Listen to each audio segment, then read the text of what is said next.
Lights, camera, action!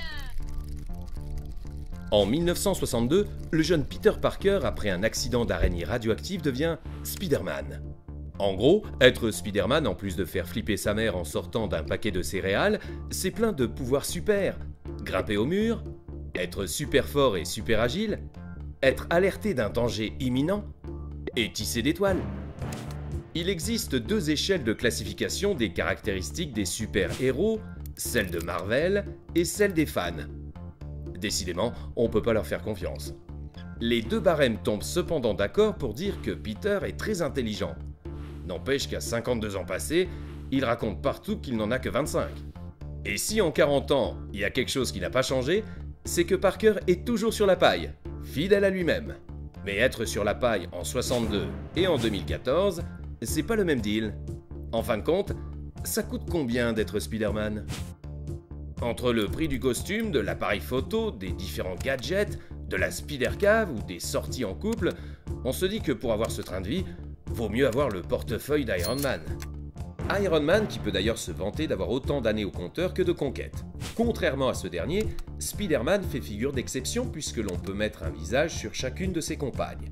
Certaines plus présentes, d'autres reléguées au second rang, on en oublie même parfois que Peter Parker fut marié, divorcé, puis démarié par un démon.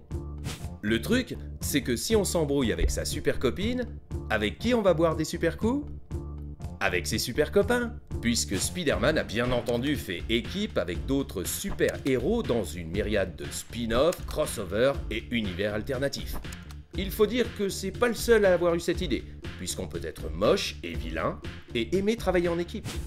Les pires ennemis de Spider-Man se sont donc fédérés au sein des mémorables Sinistres 6, qui sont devenus 12, mais qui sont en fait une vingtaine, ou 30, beaucoup, méchants, combat. Bref, ils sont pleins, motivés et super équipés. Mais face à des bras en métal et des rétro-propulseurs, une tenue de bobsleigh rouge et bleu, ça craint. Du look rétro-punk de Ben Reilly à l'armure high-tech confectionnée par Tony Stark, en passant par le sac poubelle en papier ou son costume anti-Sinister 6 en métal, Spider-Man a disposé de plusieurs costumes plus ou moins perfectionnés pour lutter contre le crime. Faut dire qu'on ne combat pas le bouffon vert avec une bombe lacrymo. Et ça n'aura pourtant pas suffi, puisque c'est ce dernier qui a réussi à tuer Spider-Man à la suite d'un combat épique réunissant une pléiade de grands noms Marvel. Depuis peu, Parker est incapable d'exercer sa profession de Spider-Man pour cause de mort atroce. L'homme araignée, mais ne régnera plus. Il sera remplacé par Miles Morales, un jeune afro-hispano-américain également mordu par une araignée radioactive. Décidément, les insectes new-yorkais sont un peu plus dangereux que nos bousiers made in France. L'éditeur de ces nouvelles aventures a avoué s'être inspiré de Barack Obama pour créer le personnage de Miles. D'autant plus que le président des États-Unis d'Amérique a révélé durant sa campagne être un inconditionnel de l'homme araignée et d'en collectionner les comics. Un cercle infini, une boucle bouclée par une parution de Marvel dans laquelle Spider-Man sauvait la vie de Barack Obama dans un complot du caméléon lors de la cérémonie d'investiture de 2009. Spider-Man inspirant Obama, inspirant Spider-Man. L'histoire de Spider-Man, c'est aussi et surtout les réalités alternatives qui font de cet univers l'un des plus complets. Qu'il soit amazing, supérieur, ultimate ou bombastic, Spider-Man a dû mourir au total une demi-douzaine de fois, revivre une trentaine et cohabiter avec des dizaines de clones d'univers parallèles. Une diversité que l'on retrouve dans les différentes adaptations qui ont pu voir le jour depuis la création du héros masqué. Avec Superdaiman et Turkish Spider-Man, l'incroyable impact qu'a pu avoir l'homme araignée sur la culture populaire est clairement perceptible.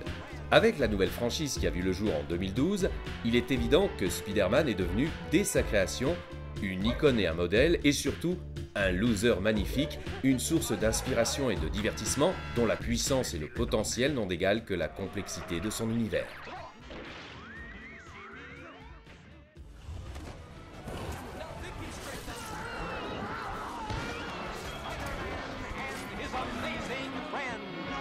Iceman and Firestar.